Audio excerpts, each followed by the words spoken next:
Oh, Jesus! Oh, God! Oh, God! Holy shit! Holy shit! What have I done? What have you done? What have you done? Lion King 2, Simba's Pride took me by a bit of surprise. All in all, I think the film is pretty good. Mostly. Okay, so this film has a bit of a mixed bag when it comes to people who like it, people who dislike it. Overall, the film is seen as a successful sequel to The Lion King. Although, given the fact that at the time, The Lion King was Disney's biggest grossing film of all time. I mean, it made a boatload of money, especially for an animated film. And I would say, why not a sequel that was theatrical, like a full theatrical release? And I think maybe they were wanting to release it so quickly, and then things just didn't work. Again, and plus, back then, from what I understand, the Stampede scene alone took years to make in terms of animation. So I think maybe they looked at the timetable, they looked at the successor, and they were like, yeah, we can't do that. But overall, they still managed to craft a pretty good story. It's just, there's things that were missing, I think, from the final cut that could have really benefited the film and made it better.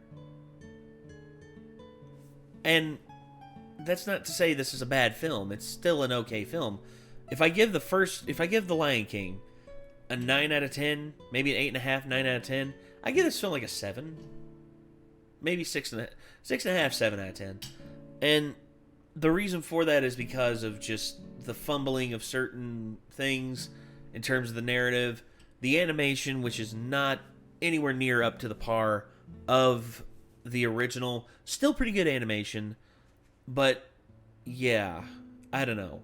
And there's just so many things that I think they could have done with this film and could have been amazing as a full theatrical release, but I guess the time wasn't there to make it. Anyway, Lion King 2, Simba's Pride, by the Nostalgia Critic. We have the review kicked up here. Let's go ahead and give it a watch and see what Doug has to say. Here we go. This episode brought to you by Stamps.com. Why go to the store to get stamps when you can have them printed right at home for your convenience? Stamps.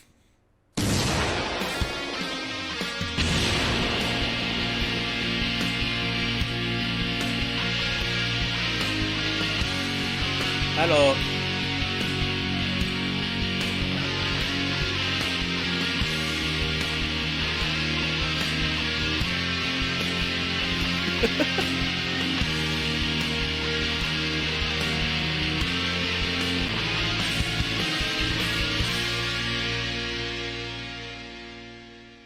Hello, I'm the Nostalgia Critic guy, remember? So you don't have to.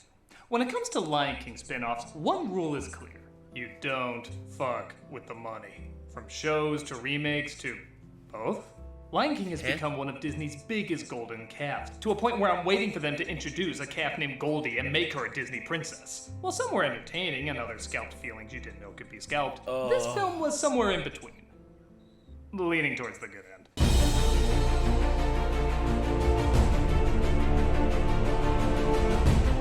Released in 1998, Lion King 2, Simba's Pride, I find fascinating for a couple reasons. Firstly, it's one of the highest-selling direct-to-video movies ever made, with over 465 million in sales worldwide.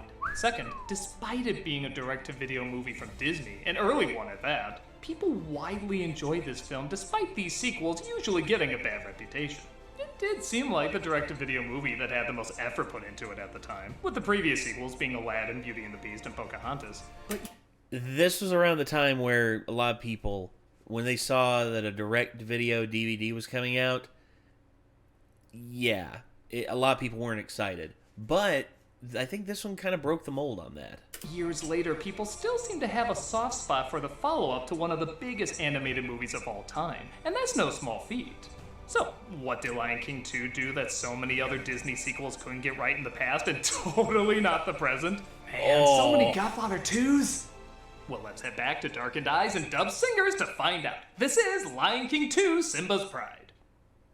Right off the bat, there's a few things you might pick up on. First being, while the animation's not bad, it's certainly not the original. Keep in mind, this was still straight to video, and their other sequels had forks that looked like limp dicks. This is a huge upgrade. You might also notice it's different songwriters. Quite a few, actually. But they still brought back Levo M, who did the African chants in the original, and also one of the songwriters from Pocahontas 2. I know you're expecting a joke about that, but those songs are actually pretty good. I can like things!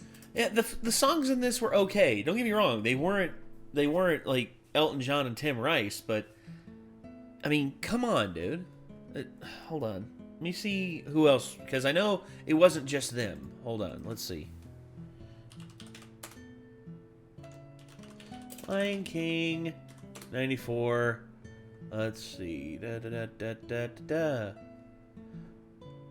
Well, Hans Zimmer did the orchestrations. Let's see. Here we go. Come on.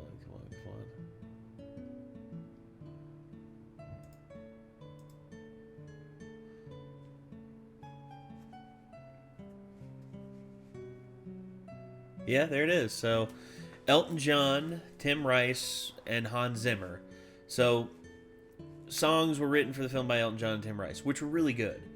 And they had Levo M, Carmen Twille, Jason Weaver, Rowan Atkinson. Yeah, they had a great cast who sang these songs.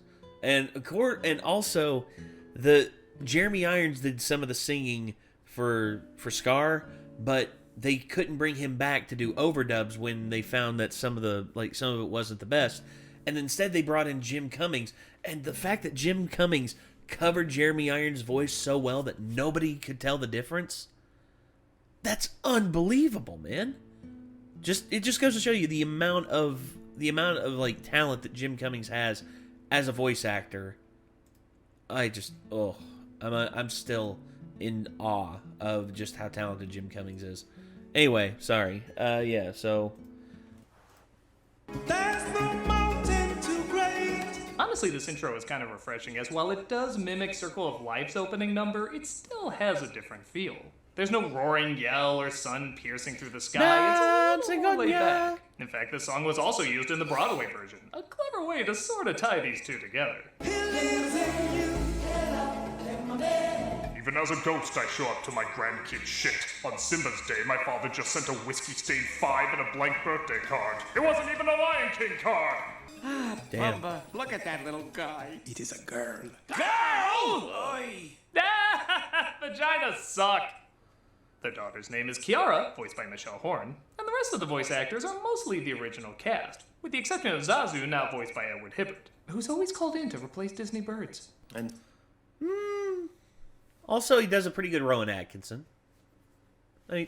stay away from the Outlands. Nothing there but a bunch of backstabbing outsiders. You can't turn your back on them. How come? They took her down! Oh, Simba. Who does she remind you of? Hey, she looks nothing like my secretary. You have a secretary? Gotta go.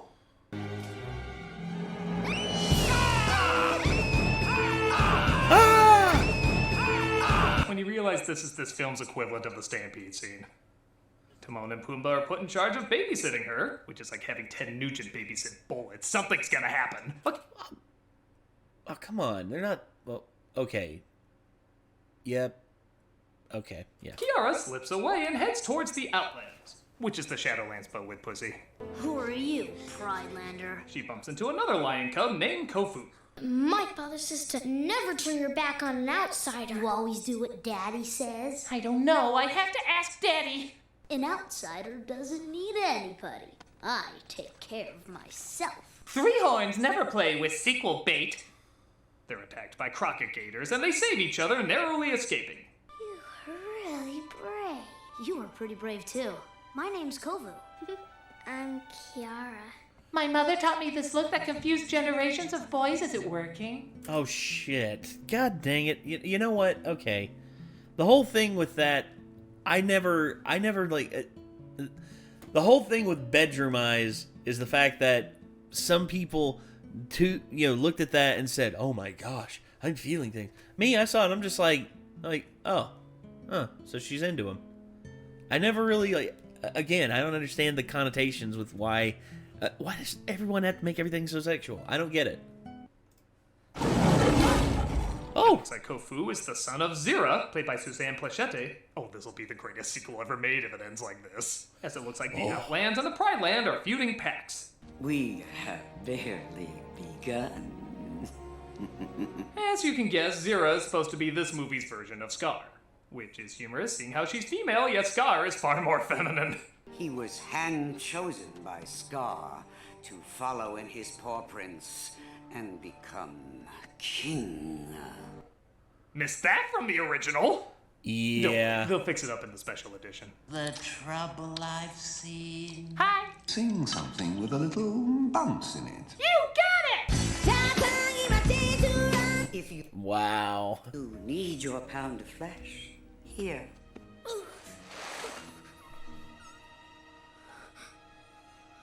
Wow, it's like Sophie's Choice, only nobody even asked. Damn. As you'd imagine, Kiara and Kofu are told they can never see each other again. As future queen, What if I don't want to be queen? that's like saying you don't want to be a lion. It's in your blood. We are part of each other. And if there's 1 to 2 males in every pack, yet we're mostly female, then how am I? How are you related to Nala again? Yeah, that's a weird thing with lions of the Sahara, or not the Sahara, the Sub-Sahara continent. It's just lions of the savannah. That's what I was thinking about. But yeah, that's a weird thing amongst lion prides. Oh God. Insert Sweet Home Alabama meme. One of Broderick's Sweet many Home dub singers Africa. comes in and sings a nice little song called We Are One. Right after telling her they should all stay divided. We are one. Am I the only one, by the way, that thought that was Pride Rock and Simba turned into a giant? Just me? Fuck y'all then. Oh, hey, Tawny. Where's little termite Kovu? Meanwhile, in the Outlands, the most Andy Dick lion, played by Andy Dick, is frustrated because he's the older brother of Kofu and therefore thinks he should be king. I'm the smartest. Oh, these termites! I'd be okay if we just replaced his performance with his joke from The Aristocrats. We'd be teaching kids the classics. Who has made us outsiders? Simba! Who killed Scar? Simba! Who said you couldn't be Scar's son because that would make the romantic lead your cousin? Michael Eisner? Yes, he gets it right once in a while.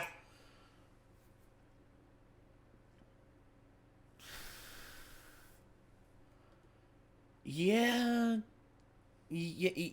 that Michael Eisner, good call on that one, bud. She sings the villain song My Lullaby, which is hard not to compare to Be Prepared, but the orchestrations are still pretty cool and give it an intimidating enough sound. The sound of Simba's dying gasp. His daughter squealing in my grass. You know, the Pride Lands really are in a bad spot. It's surrounded by muddy smoke, scorching heat, and unpleasant locals. It's pretty much Disney World in the middle of Florida. Or Portland. Years pass and Kovu grows older, now voiced by Jason Marsden, who's ready to infiltrate Simba's home. I will avenge Scar. What is your destiny? My soul belongs to you, Baba. Wrong animated flick with us in it. Though nice to see you again. Want to find a grilled cheese truck after recording? I like that. Kiara as well grows older, played now by Nev Campbell, who's starting her first hunt. Timon and Pumbaa are instructed to follow her. Tango Charlie Alpha, what's your position? Tail erect! Movie, if you're not gonna make it hard for me. Ugh. Even my jokes about making jokes are doing it! But the lions from the Outlands set Photoshop filter fires, and Kiara is caught in the middle of it.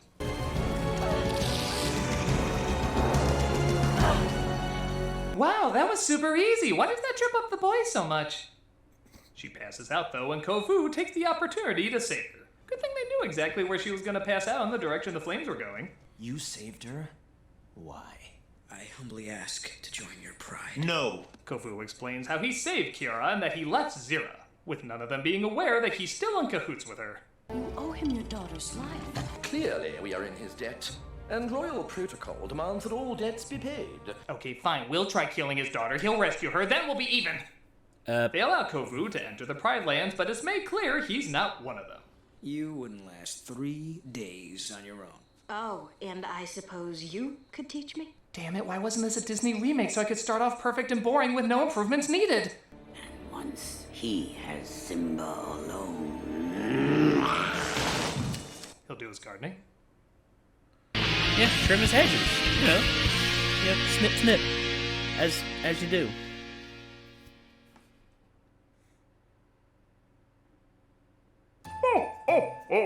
Are we ready to deliver these presents inside people's houses? Well, you really don't watch the news much, do you, Santa? I've been in Santa hibernation. Why? What have I been missing?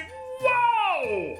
Okay. Suggestions? Hey, not to worry, Santa. We got Stamps.com. Let's play. This holiday season, more people will be mailing stuff than ever. That means the post office is going to be busy. You don't have time for that. I literally don't. That's why Stamps.com brings the post office and not... It was also during this time where my sister stopped working for the U.S. Postal Service. And it was because of the mistreatment that she was getting from upper management over the fact that she was working over 70 hours a week for, I think it was, gosh, well over almost half the year. And they tried to dock her pay because, according to them, they had no proof that she worked the full 70 hours because of the system error that they had. And my sister was literally just like, oh, well, what about this? What about this? What about this? And they were just like... And it took her a long time for her to file her complaint. I think it was, 8 months after she quit. Yeah, 8 months after she quit that she finally got back. Someone finally got back to her and be like, oh, yeah, you were right. Here's all the money that we owe you. And, yeah, the fact that she had to wait 8 months to get, I think it was, like, 2 weeks worth of payment... That's terrifying. Now UPS shipping right to your computer. Mail and ship anything from the convenience of your home or office. Oh, workshop. I was talking. Sorry, continue. With Stamps.com, anything you can do at the post office, you can do with just a few clicks. Plus, Stamps.com saves you money with deep discounts that you can't even get at the post office. Why, it sounds like Stamps.com is a must-have for any business. You're stepping on my lines, Claus. Again, sorry, forgive me. I'll see what I can do, but you're right. Whether you're a small office sending out invoices, an online seller fulfilling orders during this record-setting holiday season, or even a giant warehouse sending thousands of packages a day, Stamps.com can handle it all with ease. But how does it work? Elf, I'm assuming works for me. I've been head of delivery for 122 years. And you're doing a great job, Biff. Joseph. Not even in the ballpark. Simply use your computer to print official U.S. postage 24/7 for any letter, any package, any class of mail, anywhere you want to send. Once your mail is ready, just schedule a pickup or drop it off. It's that simple. Why, I hear with Stamps.com you get 5 cents off every first-class stamp and up to 40% off priority mail and up to 62% off UPS shipping rates. Yeah, where'd you hear that? I stole your script. Give me that. Oh, my cute mitts. Not to mention, it's a fraction of the cost of those expensive postage meters. Stamps.com is a no-brainer, saving you time and money. No wonder over 900,000 small businesses already use Stamps.com. Don't spend a minute of your holiday season at the post office this year. Sign up for Stamps.com instead. I already have. I was talking to anyone who might be eavesdropping. Lousy Easter Bunny spies. But again, you're right. There's no risk. With the promo code Nostalgia, you get a special offer that includes a 4-week free trial plus free postage and a digital scale. No long-term commitments or contracts. Just go to Stamps.com, click on the microphone at the top of the homepage and type in Nostalgia. That's Stamps.com, click on the microphone at the top of the homepage and type in Nostalgia for your special offer today. Stamps.com. Never go to the post office again. You had to steal the tagline from me, huh? I'm a bad clause. Go get your special offer today. Oh.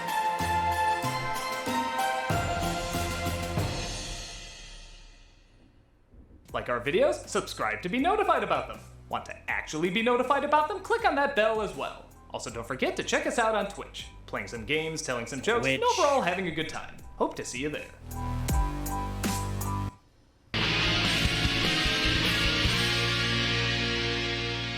In a pretty cool dream sequence, Simba tries saving his father, only to be held back by Scar.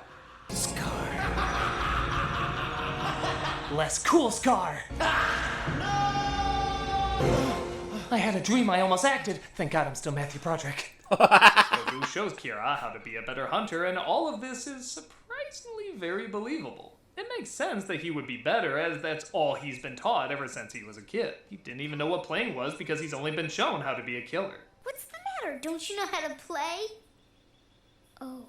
Where Simba always kept too close an eye on Kiara, coddling her too much. Their chemistry works very well too, with Kovu at first not being interested, but the more he shows Kiara how to hunt, the more she shows him how to enjoy life.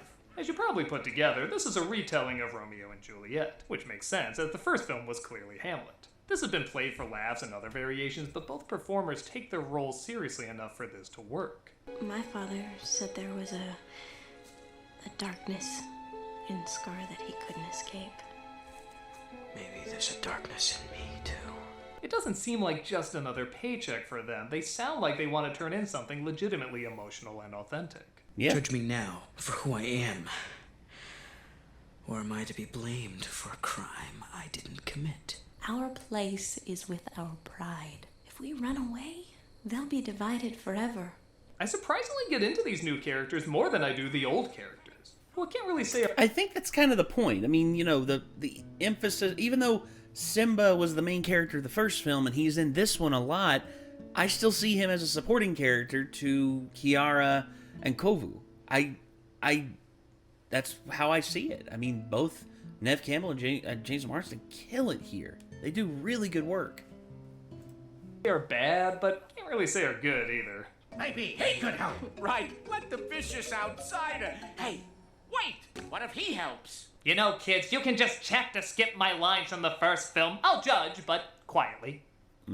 Rafiki sees possibilities in their blooming romance and decides to sing a catchy but kinda pointless song.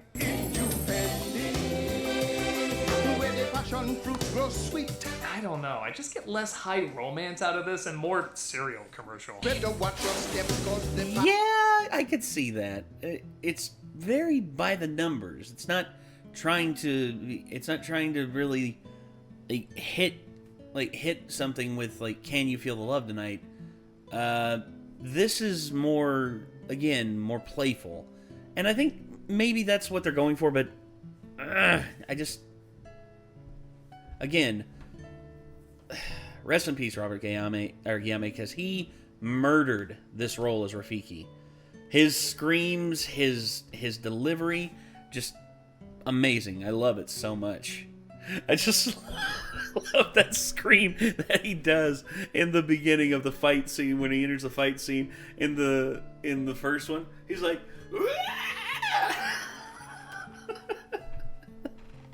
oh god. You know what? Fuck it. I gotta see it. I haven't seen it in so long, but it's one of my favorite parts of the movie. The Lion King fight. Final battle. There we go.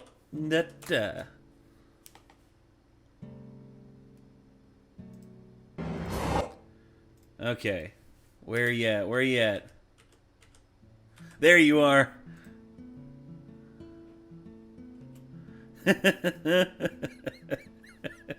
Oh, copyright gods, do not strike me down.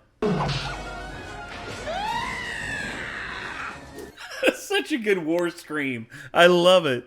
Robert Guillaume just kills it.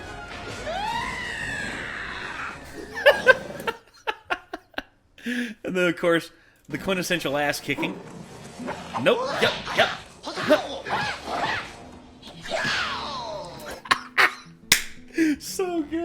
So good. Oh, gosh. Anyway, I know this is a whole like stream of consciousness thing, but I can't help myself. I'm just that big of a nerd. Wherever I go with my Cocoa Krispies. Yeah. Fruity marshmallow Krispies, you'll be snap, crackle, poppin', overlaps of fruit taste. Regardless, African Under the Sea is still fun and colorful, and even Simba opens up to their bond and invites Kofu to sleep with the pack, despite it leading to some slightly awkward animation. Kiara, I don't want you talking with him. I want to talk with him.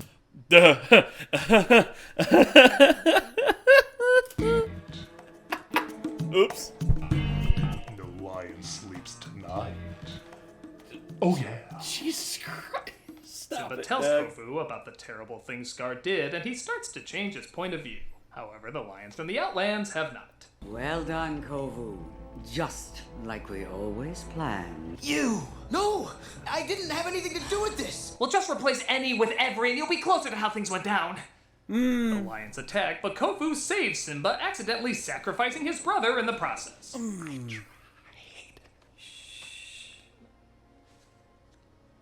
I shall always remember you, other one. Itchy.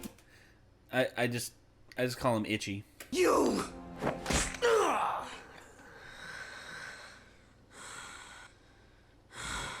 Haha, you look more like Scar now, which doesn't add a ton to the story, but it looks kind of cute. I might get one. Kofu runs away, and Simba returns home telling everyone what happened. And give Timon and Pumbaa credit, this is a pretty good laugh. Let me at him, let me at him. Here, hold me back. Okay. Let me at him, let me at him. Okay. They don't always hit, but when they do, they reach the bleachers. Simba banishes Kofu, and while you could see this as another liar reveal / third act breakup, which usually sucks ass in movies, the acting, as well as the fact that he's still torn between both sides, still keeps it pretty engaging. The song, while he's being tossed out, is also pretty good, though the staging can be a little odd at times.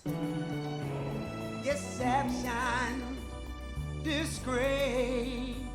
No, not the antelope and the zebra! They were the swing animals! Yeah, that's, again, if anything, I would have had him, like, looking back, and instead of having the animals, like, cue in, like, fade in a little bit, I would instead just have those lines being said while he's looking back again. And just, like, the again, just little things that make this film not hit the way that I think it should. Also, that freeze frame of Doug's face, that's a meme. That's definitely meme-worthy. Kira tries to defend Kofu, but Simba won't listen, resulting in her running off and singing another song despite we just got done with one. I may not be brave or strong or smart. Wow, your inner voice is kind of a bitch to you. Yeah! That's kind of a... Again. It makes awkward rhymes.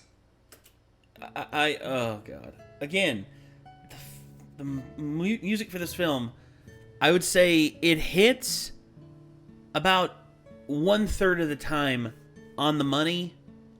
It hits one half, like, okay, and then it hits another, like, and then there's a percentage that just doesn't work.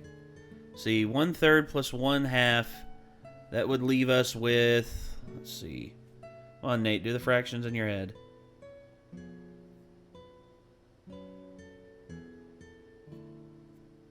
One-sixth. Yeah, 1/6. Sorry, I had to check my mental math. God, my fucking brain hurts. It's late, I'm sorry.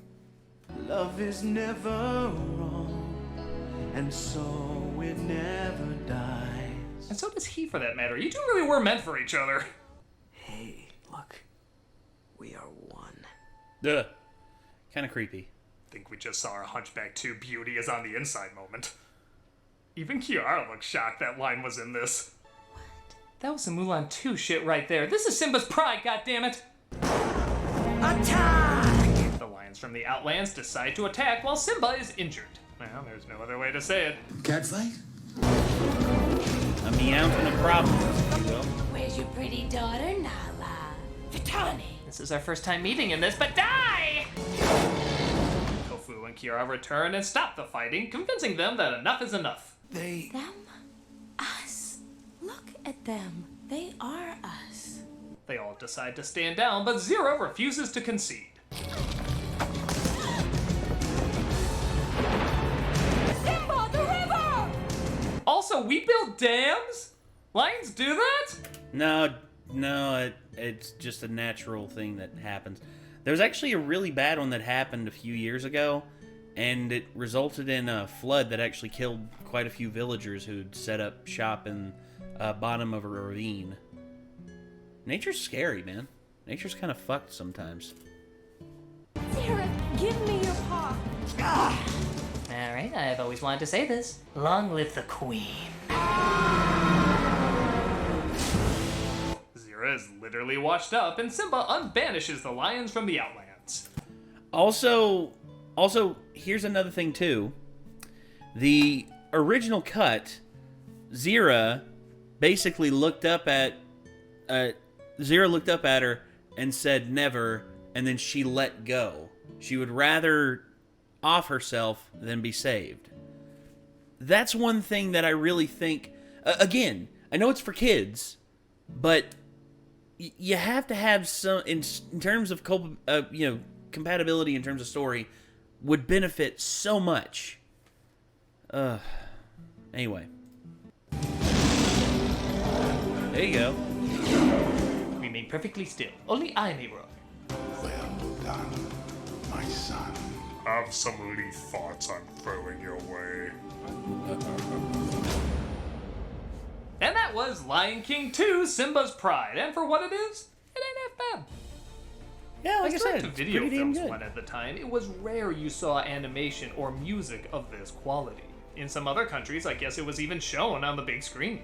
It's not as good as the original, but I don't think anyone was really expecting that. It's still colorful, has... And again, they weren't expecting it, but it could have been, because you have a great cast, you have a pretty good story here at the base of it. If you fix a few things and you take some time to mesh everything together, then dear God, man, you have actually a pretty compatible, like, maybe not as good as the original, but this could have been a 9, maybe a 9 out of 10, maybe 8, maybe 8.5, but again, just, has decent performances and isn't just a retread of the first movie.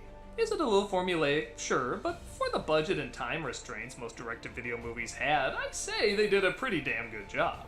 If you're in the mood for not a fantastic, but a decent follow-up to one of the biggest movies ever made, check this out. It's better than it honestly has any right to be. I'm a nostalgia critic guy, remember, so you don't have to. What's your position? Tail erect. oh. Okay, so, yeah, there we go. That was Lion King. That was Lion King 2, Simba's Pride. And again, Doug hits several good points here. Although, one little annoying thing was like he kept saying Kofu when it's Kovu. So, again, let me make doubly sure of that. So, Lion King 2, Simba's Pride. There we are. It was released 4 years after. Yeah.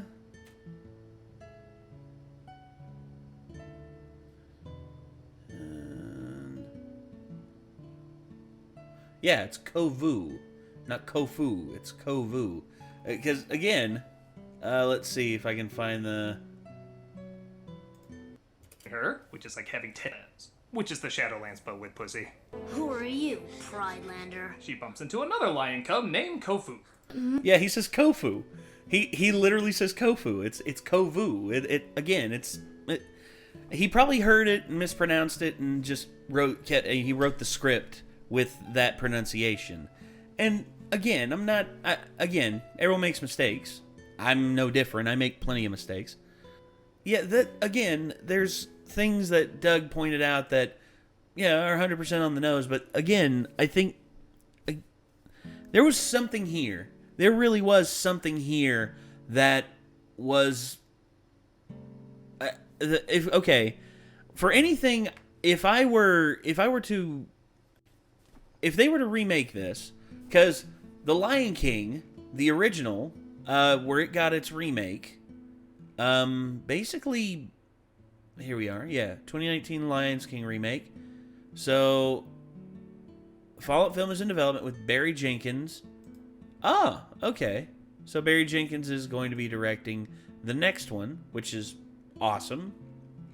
I think that's going to do it, everyone. This was once again the Nostalgia Critics review of Lion King 2, Simba's Pride.